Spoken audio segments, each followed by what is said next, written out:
Ok, on va ouvrir nos Bibles en Nombre, livre des Nombres. Nombre 23, verset 18. Balaam prononça son oracle et dit, « Lève-toi, Balak, écoute. Prête-moi l'oreille, fils de Tsippor. Dieu n'est point un homme pour mentir, ni fils d'un homme pour se repentir. Ce qu'il a dit, ne le fera-t-il pas? Ce qu'il a déclaré, ne l'exécutera-t-il pas? Voici, j'ai reçu l'ordre de bénir. Il a béni, je ne le révoquerai point. Il n'aperçoit point d'iniquité en Jacob, il ne voit point d'injustice en Israël. L'Éternel, son Dieu, est avec lui. Il est son roi, l'objet de son allégresse. Dieu les a fait sortir d'Égypte, il est pour eux comme la vigueur du buffle. L'enchantement ne peut rien contre Jacob, ni la divination contre Israël. Au temps marqué, il sera dit à Jacob et à Israël, quelle est l'œuvre de Dieu? C'est un peuple qui se lève comme une lionne et qui se dresse comme un lion. Il ne se couche point jusqu'à ce qu'il ait dévoré la proie et qu'il ait bu le sang des blessés. Balak dit à Balaam, ne le maudis pas, mais du moins ne le bénis pas. Balaam répondit et dit à Balak, ne t'ai-je pas parlé ainsi, je ferai tout ce que l'Éternel dira. Voilà, Seigneur, merci pour ta parole. Et encore une fois, ce matin, Seigneur, on veut juste recevoir de toi, au nom de Jésus-Christ. Amen. Bien, donc le contexte ici, c'est que Balak aimerait maudire Israël, et donc il fait venir Balaam, et il lui dit, va maudire Israël. Et Balaam n'y arrive pas. Il le bénit plutôt. Et le roi, il est un peu en colère, il dit, mais attends, au moins, si tu n'arrives pas à le maudire, au moins ne le bénis pas. Donc ça, c'est un peu le contexte. Et donc, on va voir ici une des caractéristiques du peuple de Dieu. Mais juste avant, peut-être, voilà, qu'on est réunis, j'aimerais... Qui ici est suisse? Ça veut dire dans le sens qu'il a toujours habité en Suisse. Vous pouvez lever la main. On n'a pas toujours habité en Suisse, d'ailleurs. Ouais, mais voilà. Ok. Donc on est 1, 2, 3, 4. Voilà. Ensuite, on a quelqu'un qui vient de Bolivie. Voilà, c'est ça. Si je te demanderais une caractéristique de la Bolivie, du peuple bolivien, tu dirais quoi? Ils servent en retard. Il y a pas de... En retard, Ouais. ok. Ok. On a quelqu'un du Chili. Non, Colombie, excuse-moi, Colombie. Colombien, qu'est-ce qu'on peut dire? Caractéristiques.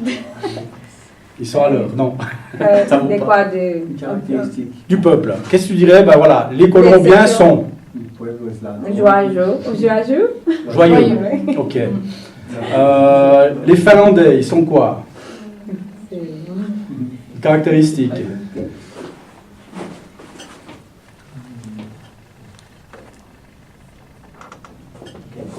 Quietness.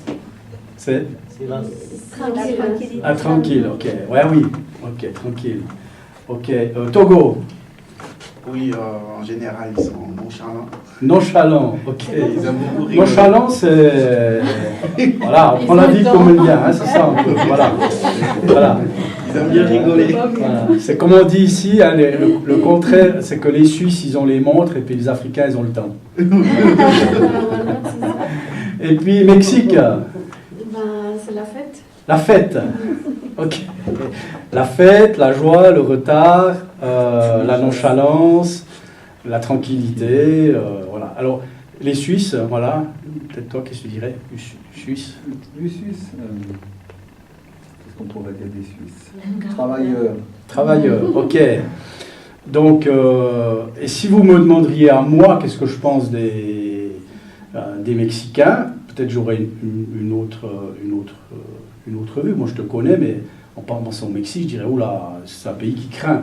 Voilà, je pourrais dire, hein, parce qu'on entend qu'il y a beaucoup de violence. On pourrait dire que c'est un pays violent, voilà.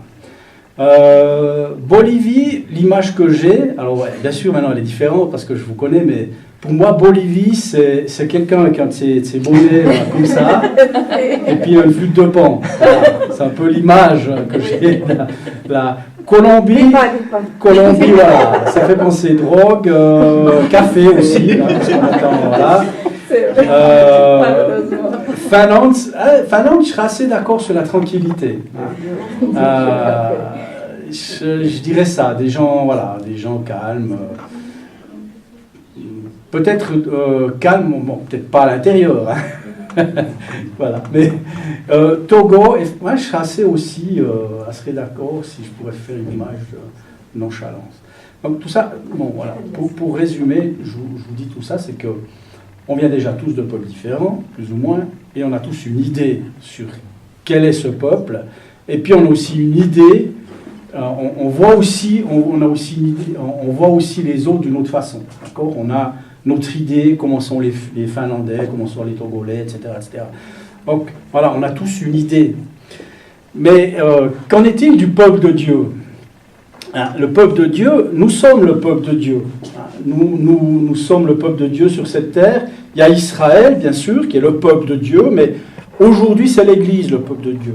C'est nous qui sommes les représentants de Dieu pendant ce temps de la grâce. C'est nous qui sommes les représentants de Dieu sur cette terre. Ça ne veut pas dire qu'Israël est oublié. Hein. Attention, je ne suis pas en train de dire ça. Israël va reprendre sa place dans le cours du temps. Mais aujourd'hui, dans l'époque où on vit, c'est l'Église qui est le peuple de Dieu. Et en fait, ici, Balaam, il va, dans le texte qu'on vient de lire, il va donner une représentation de ce qu'est le peuple de Dieu. Alors, on a tous une idée sur ce qu'est le peuple de Dieu. Balak avait une idée, il faut les maudire, etc. On a les païens ont une idée de ce qu'est le peuple de Dieu. Et nous aussi, on a une idée de ce qu'est le peuple de Dieu. Mais finalement, ce n'est pas ça qui est important. Ce qui est important, c'est ce que Dieu dit de son peuple. C'est ça qui compte. On en a parlé un petit peu vendredi soir. On a tous des avis, on a tous des bonnes idées, on est tous intelligents, voilà. Mais ce n'est pas très important, ce n'est pas ça qui va faire la différence. C'est la parole de Dieu. Et ici, il dit déjà, Dieu n'est pas menteur. Dieu n'est pas... Alors, merci, parce que Dieu n'est pas manipulateur non plus. Donc on peut lui faire confiance. Dieu ne va pas embellir son peuple pour dire... il ne va pas mettre des petites fleurs pour dire « venez ». Moi, si je parle de la Suisse, puis j'ai envie que quelqu'un vienne dire en Suisse, c'est un pays formidable, les vaches sont formidables, le chocolat est formidable, les montres sont formidables, venez tous habiter en Suisse. Enfin, c'est trop petit, mais bon... vous voyez ce que je veux dire ? Moi, quand je vais parler de mon peuple, je vais essayer de le valoriser, c'est normal. On fait partie d'une nation, donc on a envie. Mais Dieu n'est pas comme ça.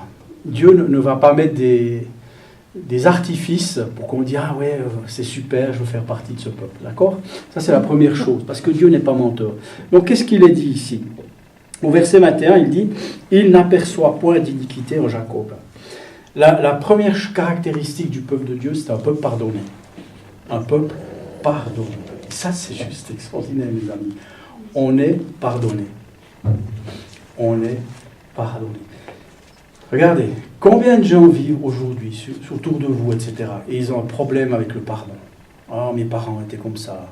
Oh, peut-être mes enfants étaient comme ça. Mon voisin, etc. La liste peut être longue. Et peut-être même au fin du fond, au fin des fins, on va dire, ils sont peut-être fâchés avec leurs voisins, mais finalement c'est contre Dieu. Souvent c'est contre Dieu, c'est à Dieu qu'on en veut, quand on commence à gratter. Et les gens sont en guerre contre Dieu, ils ne sont pas en paix avec Dieu. Donc, nous, on est en paix avec Dieu, parce qu'on est pardonné. C'est extraordinaire, le pardon. Pardonné. Ça veut dire que, voilà, il n'y a plus d'iniquité. Pasteur Texier nous a expliqué, j'ai bien aimé l'image, le péché est stoppé, enlevé, effacé. Il n'est pas couvert seulement. Il est enlevé, on est pardonné. Wow. Ça, c'est le peuple de Dieu. Ce sont des gens pardonnés. Vous savez, quand on est pardonné, on a la paix, on n'est pas inquiet. Vraiment, enfin, on n'est pas... Ouais, on n'est pas inquiet. Mais est-ce que... Non, on n'est pardonné. Ça, c'est extraordinaire. Quelques versets. Heureux ceux dont les iniquités sont pardonnées. Romains 4, 7, 8. Vos péchés vous sont pardonnés à cause de son nom. 1 Jean 2, 12. C'est Dieu qui justifie. Romains 8, 33. On est pardonné. Je sais, enfin, ça a l'air... Je vous ai dit, oui, bon, ben on le sait, etc. Oui, mais on a besoin de l'entendre. On est pardonné, mes amis. Et ça, c'est le peuple de Dieu. Et nous sommes le peuple de Dieu ici. Donc on est pardonné. Amen. On est pardonné. Wow. Ça veut dire que je peux m'approcher de Dieu. Je peux m'approcher du Père. En Jésus-Christ, je suis pardonné. C'est un privilège extraordinaire. Réfléchissez autour de vous le nombre de situations. Peut-être même vous vivez une situation difficile par rapport au pardon ou au non-pardon vis-à-vis de quelqu'un. Mais pensez à ça. Ce monde n'arrive pas à pardonner. N'arrive pas à pardonner. Et moi, en tant que peuple de Dieu, parce que je suis pardonné, je peux pardonner. Et j'ai besoin de savoir que je suis pardonné. Parce que Dieu m'a donné beaucoup, et donc moi je peux donner. Et ça c'est important. Donc vraiment, j'insiste, on est un peuple pardonné. Wow. Ensuite, il est dit au verset 22, Dieu les a fait sortir d'Égypte. Alors ça aussi c'est extraordinaire. On est pardonné, mais on est aussi délivré. On est un peuple délivré. Pensez à ça, on est libre. Alors, on peut définir la liberté, qu'est-ce que c'est que la liberté, etc. Mais ça, c'est un autre sujet. Mais on est délivré. Pensez à vos voisins, pensez aux gens que vous côtoyez. Combien sont emprisonnés? Emprisonnés dans leur travail, emprisonnés dans leur famille, emprisonnés peut-être par une maladie, emprisonnés par des problèmes psychiques, emprisonnés par des problèmes dans la famille, les enfants, les parents, etc. Combien? Nous, on est délivrés, on est libre. Et être en prison, c'est terrible. Vous savez, le diable a mis une prison autour des gens, et c'est une prison sans barreaux. En fait, c'est une prison dont on ne voit pas les barreaux, mais les barreaux existent. Hein? Les gens pensent qu'ils sont libres dans ce monde. Les gens pensent ce qu'ils veulent, mais c'est une grande rigolade. Hein? Est-ce que vous connaissez réellement quelqu'un qui fait ce qu'il veut? Vraiment? Non. Toujours une... Donc, nous, on est délivrés. On était délivrés. On est libre. On appartient, on a été transportés dans le royaume de Dieu. Hein? Le Fils de son amour. On a été transportés. On a été arrachés. C'est juste extraordinaire. Hein? On n'appartient plus à l'ennemi de ce monde. Hors de la maison de servitude, hein, hors de la férule de Pharaon. Il nous a délivrés de la colère à venir, 1 Thessaloniciens 1,10. De la puissance des ténèbres, Colossiens 1,13. Du péché, Romains 6,18. Et de ce présent siècle mauvais, Galates 1,4. Wow. Mais imagine, enfin, il faut vraiment comprendre ça. J'insiste, peut-être c'est basique ce que je suis en train de dire ce matin, mais on est pardonné. Donc je ne suis plus en guerre avec Dieu. Puis je suis libre. J'ai été délivré. Délivré, ça veut dire que je ne suis plus sous le joug de qui que ce soit. Et notamment de mon ennemi. J'appartiens à un autre. J'appartiens à un autre royaume. Wow, c'est extraordinaire. Ça, c'est le peuple de Dieu. Hein, vous savez, vous prenez l'ex-URSS, je ne sais jamais maintenant comment ça s'appelle, mais où il y avait tous ces pays hein, qui étaient rattachés, et un jour, ils ont obtenu leur liberté, quelque part. Mais nous aussi, on est libre. On est libre. On est libre d'aimer Dieu. Vous savez, cette phrase, « Je suis libre d'aimer Dieu », mais il n'y en a pas beaucoup qui peuvent le dire. Les chrétiens peuvent le dire. Mais les gens, ils ne sont pas libres. Ils ne veulent pas. Ils ne peuvent pas. Hein.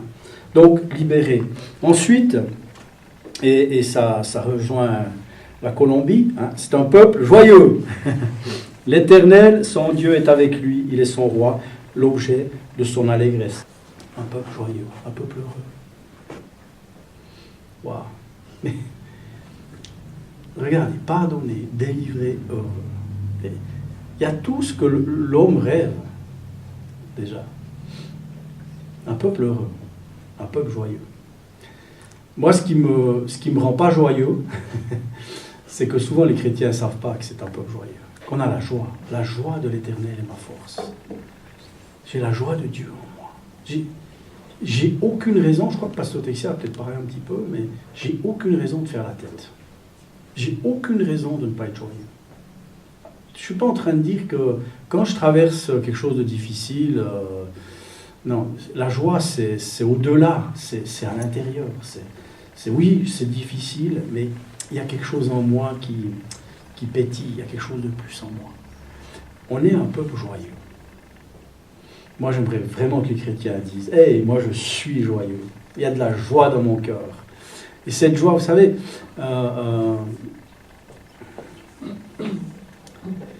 peut-être qu'une fois, je pourrais reparler de ça. J'avais parlé il y a un moment de ça. Il y a dans notre cerveau, il y a un endroit, c'est comme le centre de la joie, si je puis dire. Et c'est un endroit qui grandit, en fait, tout le temps. Et la joie, elle est communicative. Et on a besoin de sourire aux gens. Vous savez, je prends l'exemple d'un bébé. Un tout petit bébé, qu'est-ce qu'il fait? Il cherche toujours du regard, notamment sa maman, et tac, dès qu'il a le regard, vous faites un petit sourire comme ça, eh bien ça construit justement ce centre de la joie dans son cerveau. C'est hyper important. Un enfant, c'est hyper important. Vous avez déjà vu comment c'est? Ils cherchent, tac. C'est pour ça que nos enfants, il faut les encourager, il faut leur manifester cette joie, cette bonheur, cette envie de vivre. Ils ont vraiment besoin. Et ça grandit.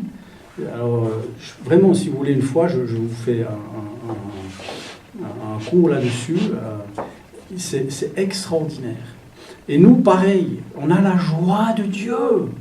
Et cette joie, on a besoin de la communiquer.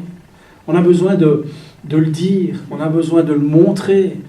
Pas toujours se plaindre. Des fois, on se plaint, mais c'est dommage parce qu'on va se plaindre vers les gens qui ne sont pas croyants. Quel message on donne? Enfin, c'est terrible.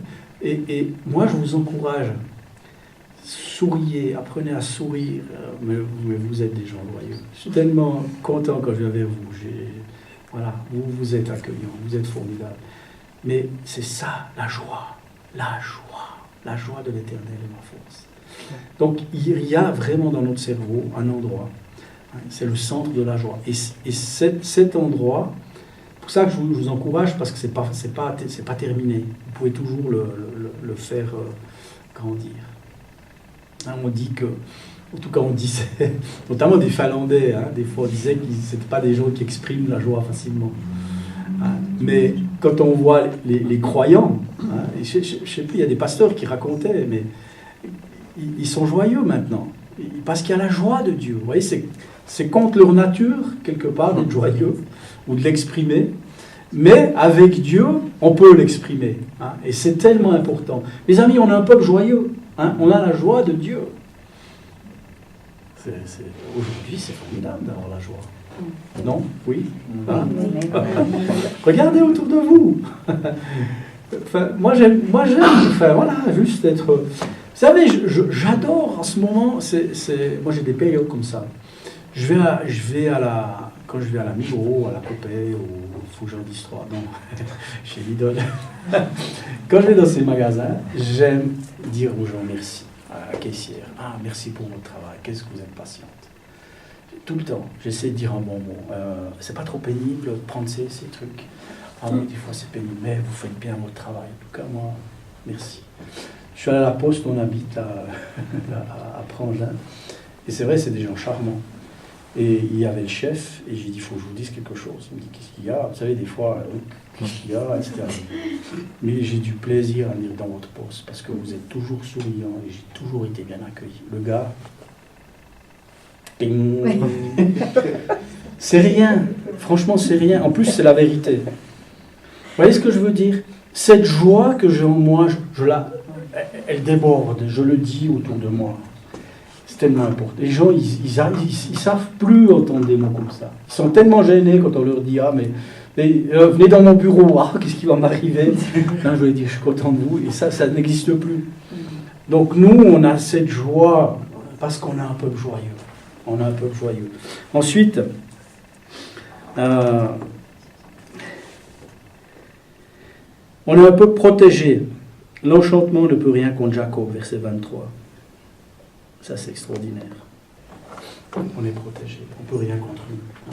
Pensez à ça. Il devait maudire. Il n'a pas fait. Parce qu'on est protégé. Dieu protège son peuple. Dieu protège son peuple. Ma mère raconte toujours une histoire. Elle avait dû une fois parler. Donc elle travaillait, elle était ouvrière. Et elle avait dû parler pour le syndicat. Et elle était vraiment... Et elle a vu son patron juste après. Son patron lui a dit « Vous !» Et tout d'un coup, c'est comme s'il avait été arrêté. Et il ne s'était rien passé, il n'y avait rien de problème, elle était toujours appréciée, etc. On est protégé. On est protégé. On est un peu protégé. Vous savez, on ne peut rien faire contre loin de l'Éternel. Et nous sommes loin. On est protégé. Et ça, c'est extraordinaire. Vous savez, il y a des gens qui nous veulent du mal. Hein. Peut-être même pas, ils ne le savent même pas, mais comme ils sont sous l'emprise de quelque chose, ils sont utilisés pour nous faire du mal. C'est pour ça aussi qu'on ne se bat pas contre la chair et le sang. C'est pour ça qu'il ne faut pas en vouloir forcément aux personnes. Des fois, elles sont manipulées, vraiment. Des gens sont manipulés pour nous faire du mal. Ils ne s'en rendent même pas compte. C'est pour ça que, encore une fois, on va au-delà. On va au-delà de ça. C'est pour ça qu'on essaye d'édifier les gens, d'encourager les gens. Et ça, c'est extraordinaire. Quand Jésus dit, hein, si on te frappe sur une joue, tant l'autre joue, c'est pas, faut pas le prendre dans le sens littéral. Hein. Si tu dois te défendre, tu vas te défendre. Mais c'est dans le sens que si quelqu'un te fait du mal, eh ben, bénis, hein, au lieu de maudire. Hein. La parole de Dieu dit, bénissez au lieu de maudire. Voilà, parce qu'on est un peu protégé, on ne peut rien contre nous. Voilà. C'est extraordinaire. C'est un peuple aussi témoin. Il sera dit de Jacob et d'Israël, qu'est-ce que Dieu a fait? Voilà, on est des témoins sur cette terre.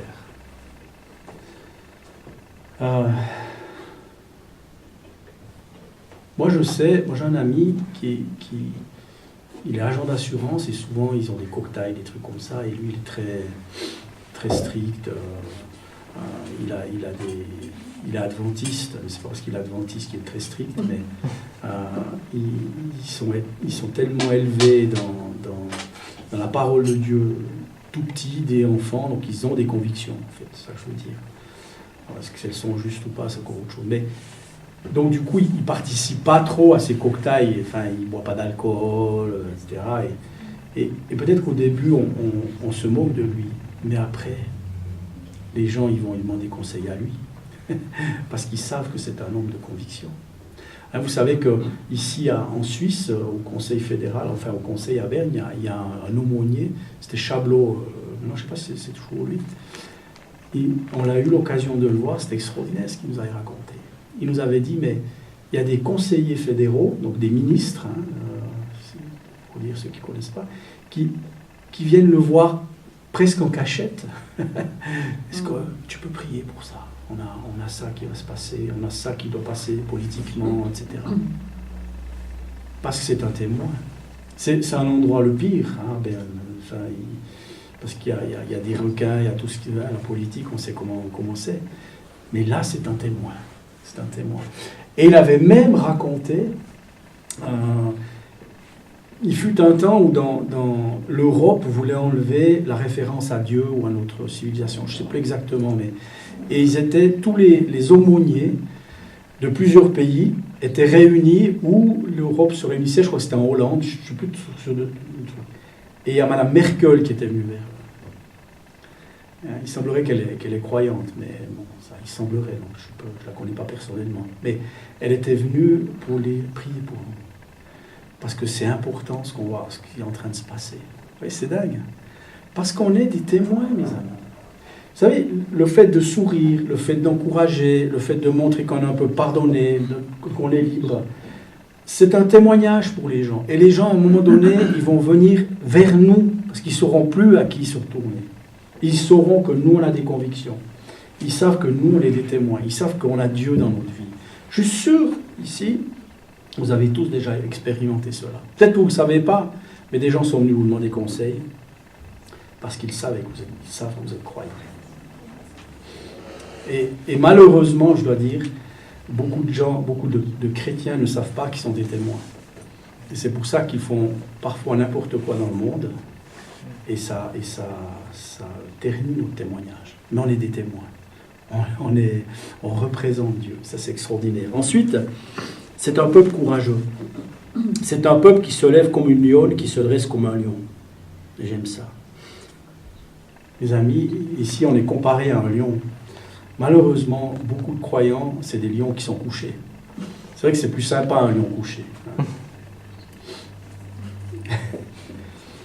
Vous connaissez cette histoire, c'est des gens qui voulaient aller faire une photo du lion. Et donc ils font un safari, ils sont en train de prendre des photos. Puis le lion est couché, il est là, il pas de la jungle.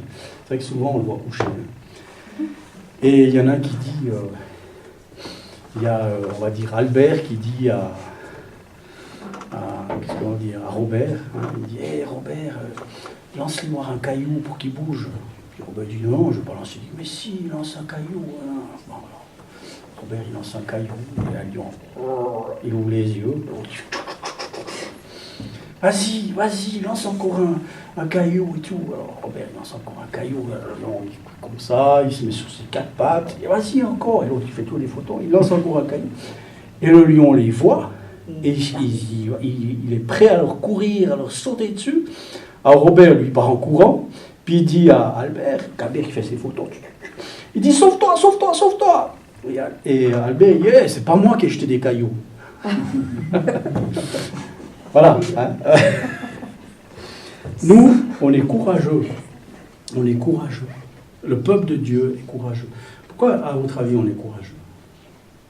Parce qu'on a Dieu en nous, mais parce qu'on a la foi. La foi nous donne du courage. La foi nous donne envie d'aller de l'avant. C'est la foi notre moteur. Par la foi, hein, ils ont, si vous prenez Hébreu 11, hein, ils ont résisté, etc. etc. C'est ça. On est un peuple courageux. Aujourd'hui, ça n'existe plus, le courage. Enfin, c'est plus trop une valeur qui est relevée. Mais nous, on est un peu courageux. On n'a pas peur. On n'a pas peur. Et on peut se lever pour la vérité. Il ne faut pas avoir peur de la vérité. Et enfin, pour terminer, on est un peuple victorieux. Il ne se coucha point jusqu'à ce qu'il ait dévoré la proie. Verset 24. On a la victoire. Ça, c'est formidable de savoir qu'on a la victoire. Peut-être qu'on ne la voit pas maintenant. Mais, vous savez, souvent, je dis à mes enfants, ou j'ai dit beaucoup à des gens, j'ai dit, mais ce qui compte, c'est la ligne d'arrivée. C'est pas pendant la course. Et des fois, nous, on pense qu'on est heureux, bon, on ne vit pas dans la victoire, peut-être. Non, mais on a la victoire. On a la victoire. On est victorieux parce qu'un jour, on va régner avec lui. Un jour, on sera avec lui. Parce qu'on est son peuple. Pardonné, libéré, joyeux, aimé, courageux. On est son peuple. Et on a la victoire. C'est un peuple victorieux. Ce n'est pas un peuple de losers, pardonnez-moi l'expression. Et ça, il ne faut pas oublier, vous savez, il ne faut pas oublier. Trop souvent, vous savez, on n'a pas à marcher comme ça. Tu sais, voilà, je suis chrétien et nous, bon, voilà. Moi, je connaissais quelqu'un, avant que je me convertisse, je disais de cette personne, mais moi, je ne veux surtout pas devenir comme lui. Il était croyant. On avait l'impression qu'il portait toute la misère du monde. C'est Jésus qui a pris tout ça sur lui, c'est pas nous. Nous, on est un peuple, voilà, hein. On est victorieux. Vous savez, ceux qui ont la victoire, ils lèvent la tête. Hein, ils n'ont pas la tête baissée. Et c'est comme ça que Dieu nous voit. Donc, je rappelle, hein, pardonner, délivrer, joyeux, protégé, témoin, courageux, victorieux. Et c'est comme ça que Dieu définit le peuple, son peuple. Amen. Amen. Ok, on va juste prier. Seigneur, merci pour ta parole et merci de bénir encore ce qui a été dit, Seigneur. On est ton peuple. Wow. On ne mesure même pas le privilège qu'on a, Seigneur, d'être ton peuple. On est aimé, pardonné. Seigneur, tu prends soin de nous au-delà de ce qu'on pense et de ce qu'on imagine. Seigneur, tu réponds à nos prières. Tu guéris, tu encourages, tu fortifies. Et Seigneur, surtout, tu as un plan. Et tu sais exactement ce qui est bon pour nous. Wow, Jésus, merci. Merci, merci Père. Au nom de Jésus-Christ. Amen. Amen. Amen.